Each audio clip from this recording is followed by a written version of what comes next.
नमस्कार, मी सौरभ कोरटकर। नेहमी बातमीच्या माध्यमातून मी तुम्हाला भेटायला येतो, पण आज विषय जरा वेगळा आहे। सध्या लोकसभा निवडणुकांचं वारं वाहत आहे, त्या संदर्भातले अपडेट्स तुम्ही माझ्यासोबत बघताच, पण आज मी कुठली बातमी सांगायला नाही तर एक आवाहन करायला आलोय। वेगवेगळ्या पक्षांचे नेते, खासदार, मंत्री यांना आपण टीव्हीवर बघतोच, मात्र त्यांना निवडून देतात ते म्हणजे तुमच्या माझ्यासारखे सामान्य लोक, सामान्य मतदार। मतदानाच्या माध्यमातून बऱ्याचदा अवघ्या काही मतांनी उमेदवार विजयी किंवा पराभूत होतात। कोणालाच मत द्यायचं नसेल तर नोटा हा पर्याय आहेच। त्यामुळे यवतमाळ वाशिम लोकसभा मतदारसंघातल्या प्रत्येकाला मी आवाहन करतो की 26 एप्रिल 2024 या दिवशी लोकशाहीच्या उत्सवात सहभागी व्हा आणि मोठ्या संख्येने मतदान करा, कारण आपलं एक एक मत हे अमूल्य आहे।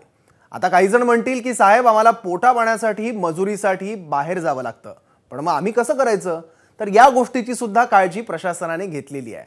आपल्यासाठी पुसद तालुक्याच्या हद्दीतच नरेगा अंतर्गत जास्तीत जास्त रोजगार आणि कामं उपलब्ध करून दिली जात आहेत, जेणेकरून काम आणि मतदान या दोन्ही गोष्टी तुम्हाला करता येतील। आणि सगळ्यात महत्त्वाची गोष्ट म्हणजे सर्व मतदारांनी मतदान यादीत आपलं नाव जरूर तपासावं।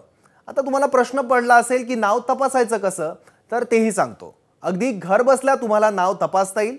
सगळ्यात आधी वोटर हेल्पलाइन नावाचं ॲप प्ले स्टोअरवरून डाउनलोड करा, तिथे नोंदणी करा आणि मग आपलं नाव त्या यादीत तपासा। आणि त्यानंतर 26 एप्रिल रोजी मतदान करायला विसरू नका। तुम्ही दिलेलं एक वोट आणि शाई लावलेलं बोट हातात धरूनच आपली लोकशाही आणखी बळकट होईल। त्यामुळे मतदान नक्की करा।